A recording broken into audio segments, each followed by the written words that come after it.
নমস্কাৰ। আমাৰ আজিৰ ভিডিঅ'টোলৈ আপোনালোক সকলোকে স্বাগতম জনাইছোঁ আৰু আজিৰ ভিডিঅ'টোত আমি আলোচনা কৰিবলৈ গৈ আছোঁ how to fill the form account of votes recorded that is form 17C। অৰ্থাৎ আজিৰ ভিডিঅ'ত আমি আলোচনা কৰিবলৈ গৈ আছোঁ একাউণ্ট অফ ভোট ৰেকৰ্ডেড অৰ্থাৎ প্ৰমাণপত্ৰ 17C আমি কেনেকৈ পূৰণ কৰিব লাগে তাৰ বিষয়ে আজি আমি আলোচনা কৰিম। এই ফৰ্মখন প্ৰিচাইডিং অফিচাৰ হেণ্ডবুকৰ এনেক্সাৰ 8ত পাব। আজিৰ ভিডিঅ'ত আমি সেই ফৰ্মখনৰ বিষয়ে ষ্টেপ বাই ষ্টেপ আলোচনা কৰিম, লগতে ইয়াৰ এটা ডেমো আলোচনা কৰিম। তো আৰম্ভ কৰিছোঁ আজিৰ ভিডিঅ'টো। আশা কৰিছোঁ আপোনালোকে ভিডিঅ'টো শেষলৈকে চাব। এই ফৰ্মখন শুদ্ধকৈ পূৰণ কৰাটো অতিকৈ দৰকাৰী। কাৰণ কি?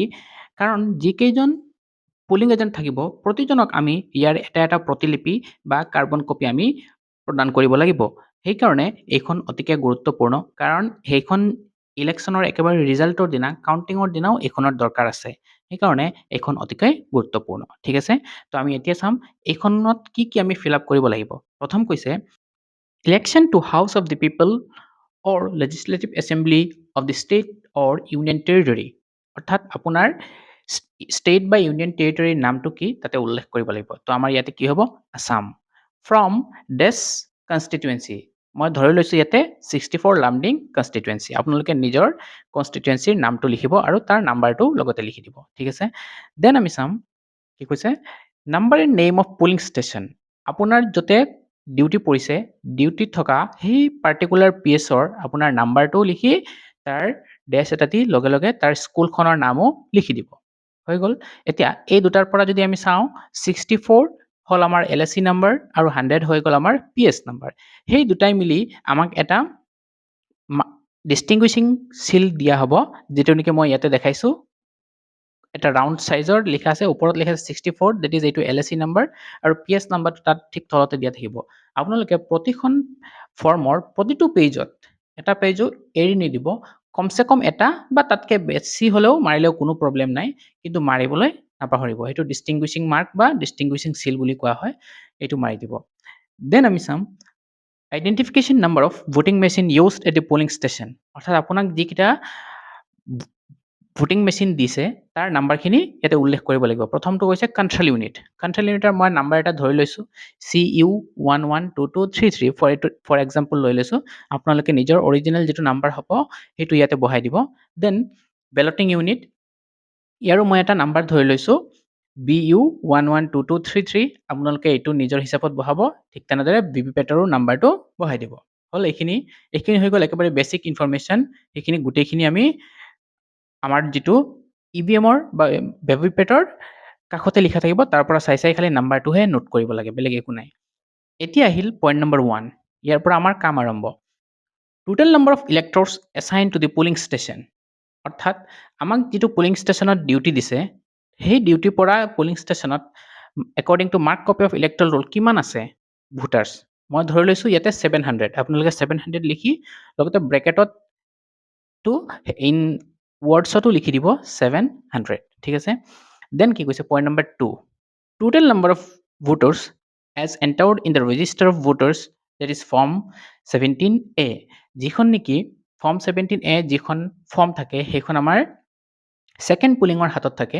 সেই ছেকেণ্ড পুলিঙৰ হাতত থকা মতে আমাৰ ভোট গ্ৰহণ যেতিয়া শেষ হৈ যাব তাৰপিছত আমি গম পাম কিমানটা তাত ভোট পৰিছে বা চিৰিয়েল এণ্ট্ৰি হৈছে। মই ধৰি লৈছোঁ এইটো 550।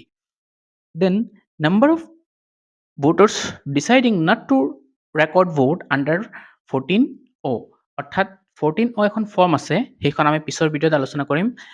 এতিয়া কৈছে কোনোবা এনেকৈ ভোটাৰ্ছ আছে নেকি যে আপুনি চব প্ৰচেছিং কৰি লৈছে ফাৰ্ষ্ট, ছেকেণ্ড আৰু থাৰ্ড পুলিং সকলোৱে, তাৰপিছত তেওঁ ডিচাইড কৰিছে যে তেওঁ ভোটটো নিদিয়ে, তেনেকুৱা ভোটাৰৰ সংখ্যা আছে নেকি? এনেকুৱা জেনেৰেলি নাথাকে। যদি থাকে আপোনালোকে ইয়াতে মেনশ্যন কৰিব। মই 0 বুলি দি দিছোঁ। 0 লিখিলে সদায় কিন্তু ব্ৰেকেটত নীল বুলি লিখিব, কাৰণ 0ৰ আগত যদি কোনোবাই 1 এটা লগাই দিয়ে আপুনি একো কৰিব নোৱাৰিব, তেতিয়া 10 হৈ যাব। সেইটো এটা খেলি মেলিৰ সৃষ্টি হ'ব। ঠিক আছে, সেইকাৰণে সদায় ব্ৰেকেটত নীল এটা লিখিব। 0 লিখিলে নীলটো লিখিবই, 0 বুলি অকল লিখি নাৰাখিব। Then number of voters not allowed to vote under rule 14M। 14M এইটো আমি আগৰ ভিডিঅ'ত আলোচনা কৰি আহিছোঁ। তথাপিও আপোনালোক কৈছোঁ যদি এনেকুৱা কোনোবা ভোটাৰ আছে যোনে নেকি ডিক্লেৰেশ্যনখন দিয়া নাই দিবলৈ অমান্তি হৈছে তেতিয়া আপুনি তাক ভোট দিবলৈ এলাউ নকৰিব। এলাউ নকৰিলে কিমানজনক এনেকৈ কৈছে এলাউ কৰা নাই সেই তেতিয়া কি কৰিব লাগিব আপোনালোকে ইয়াতে এই সংখ্যাটো লিখিব লাগিব কিমানজনক কৰিছে নাম্বাৰ অফ ভোটাৰ্ছ। তো মই ধৰিছোঁ এনেকৈও জেনেৰেলি সংখ্যা খুবেই কম পোৱা যায় বা নাপাবই, সেইকাৰণে মই 0 বুলি দি দিছোঁ। আপোনালোকে যদি পায় ইন কেছ তেতিয়া সেইটো নাম্বাৰ ইয়াতে বহাই দিব। Then test votes recorded under roll 49 MAD required to be detected। অৰ্থাৎ টেষ্ট ভোটৰ সংখ্যা কিমান হৈছে, টেষ্ট ভোট কি তাৰ বিষয়ে আমি ইন ডিটেইলছ আলোচনা কৰি আহিছোঁ। মই ডেছক্ৰিপশ্যনত লিংকটো দি দিম, যিসকলে টেষ্ট ভোটৰ বিষয়ে অকণমান কনফিউজন আছে তাতে ধুনীয়াকৈ ক্লিয়াৰ হৈ যাব। এই টেষ্ট ভোটৰ সংখ্যাও জেনেৰেলি 0ই হয়, মানে খুবেই কম চান্স আছে যে আপোনালোকে এনেকৈ সংখ্যা পাব। সেইকাৰণে মই নীল বুলিয়ে দিছোঁ যিহেতু এইটো সাধাৰণতে নাথাকে। তেতিয়াহ'লে আপোনালোকে কি কৰিব, ইয়াতো 0 লিখি নীল বুলি লিখি দিব। এতিয়া 5ৰ আণ্ডাৰত চাওক দুটা পইণ্ট আছে A and B। যদি ইয়াতে আপোনালোকে 0 বুলি নীল লিখিছে 5ত, পইণ্ট নম্বৰ 5ত, দেন A আৰু Bত আপোনালোকে একো নিলিখিলেও চলে, একো কাম নাই এই দুটাৰ। কিন্তু যদি আপোনালোকে কোনোবা টেষ্ট ভোটৰ সংখ্যা পাইছে তেতিয়া কিন্তু ইয়াতে মেনশ্যন কৰিব লাগিব কিমানজন পাইছে। এতিয়া মেনশ্যন কেনেকৈ কৰিব, প্ৰথম A অপশ্যনটোত কি কৈছে, total number of test votes to be deducted. যিকেইটা টেষ্ট ভোটৰ সংখ্যা হ'ব সেইখিনি কিন্তু আপোনালোকে একেবাৰে শেষত তাৰ পৰা মাইনাছ কৰিব লাগিব। এতিয়া আমি চাম এই জেগাখিনি আমি কেনেকৈ ফিল আপ কৰিম। প্ৰথমে কৈছে টোটেল নাম্বাৰ অফ টেষ্ট ভোটছ, অৰ্থাৎ কেইজন টোটেল আছে। তো মইতো 0 লিখিছোঁ বা নীল লিখিছোঁ, আপোনালোকে আপোনালোকৰ যদি পাইছে তেতিয়াহ'লে এই নাম্বাৰটো ইয়াতে মেনশ্যন কৰিব, 1 হওক 2 হওক যিমান পায় আৰু সিমানটো লিখিব। দেন আৰু এটা দিছে serial number of electors in form 17A। এতিয়া যিকেইজন টেষ্ট ভোটটো আহে ক'ৰ পৰা, যিকেইজন মানুহে কমপ্লেইন কৰে যে তেওঁ যাক ভোট দিছে ভিভিপেটত তেওঁৰ শ্লিপটো পৰা নাই, তেওঁৰ সলনি বেলেগ এজনৰ পৰিছে, তেতিয়াহে আমাৰ টেষ্ট ভোটৰ কেছটো এৰাইজ হয়। সেই তেনেকুৱা কোনজন ভোটাৰে তাক সেইটো কমপ্লেইন কৰিছে আৰু তেওঁৰ চিৰিয়েল নাম্বাৰটো কিমান ইন ফৰ্ম 17A, অৰ্থাৎ ৰেজিষ্টাৰ অফ ভোটাৰ্ছৰ তাতে তেওঁৰ চিৰিয়েল নাম্বাৰটো কিমান সেইটো ইয়াতে মেনশ্যন কৰিব। আৰু সেই ফৰ্মখন কাৰ হাতত পাব আপোনালোকে, ছেকেণ্ড পুলিঙৰ হাতত সেই ফৰ্মখন আপোনালোকে পাই যাব। এতিয়া নেক্সট বি পইণ্টলৈ যাওঁ। ইয়াতে কৈছে candidates for home test vote cast. এতিয়া আপোনালোকে ইয়াতে লিখিব লাগিব কোনজন কেণ্ডিডেটৰ কাৰণে, যিজন প্ৰাৰ্থী আছে সেই প্ৰাৰ্থী কোনজনৰ কাৰণে টেষ্ট ভোটটো কাষ্ট কৰা হৈছে। ইয়াতেও আপোনালোকে ধুনীয়াকৈ কেণ্ডিডেটৰ নাম লিখি দিব আৰু তেওঁৰ এগেইনষ্টত কেইটা টেষ্ট ভোট আপোনালোকে ভোট কৰিছে সেইটোৰ সংখ্যাও লিখি দিব। ঠিক আছে, হৈ গ'ল এইটো আমাৰ পইণ্ট 5। কিন্তু আকৌ কৈ দিছোঁ পইণ্ট 5ত যদি ওপৰত আপোনালোকে 0 নীল বুলি লিখিছে তেতিয়া A আৰু Bত একো লিখিব নালাগে। দেন আমি যাওঁ পইণ্ট নম্বৰ 6। ইয়াতে কৈছে total number of votes recorded as per voting machine. এতিয়া EVMত যিটো আমাৰ ভোটৰ সংখ্যা দেখাব সেইটো কিমান, ৰেজিষ্টাৰ অফ ভোটাৰ্ছত আমিতো গম পাই গ'লো আমাৰ 550 আছে, পইণ্ট নম্বৰ 2ত গম পাইছোঁ। এতিয়া আমি EVM মেচিনত কিমান দেখাই আছে সেইটো কি দেখাইছে আমাৰ 550, অৰ্থাৎ আমাৰ দুয়োটা মিলি আছে, কাৰণ ইয়াতে point number 3 and point number 4ত নীল বুলি আমি দেখাইছোঁ। যদি কোনোবাই ইয়াতে নীল নহয় তেতিয়া কিন্তু ইয়াতে অকণমান বেছি হ'ব, তেতিয়া আমি ইয়াৰ পৰা মাইনাছ কৰিব লাগিব আৰু একচুৱেল ৰিজাল্টটো ওলাব লাগিব। এতিয়া নেক্সট পইণ্টলৈ যাওঁ আমি, point number 7, whether the total number of votes as shown against item 6 tallies with the total number of votes as shown against item 2 minus the number of voters deciding not to record vote as against item 3 minus number of votes as against item 4। অৰ্থাৎ ইয়াতে সহজকৈ ব্ৰেকেটত লিখি দিছে 2 - 3 - 4।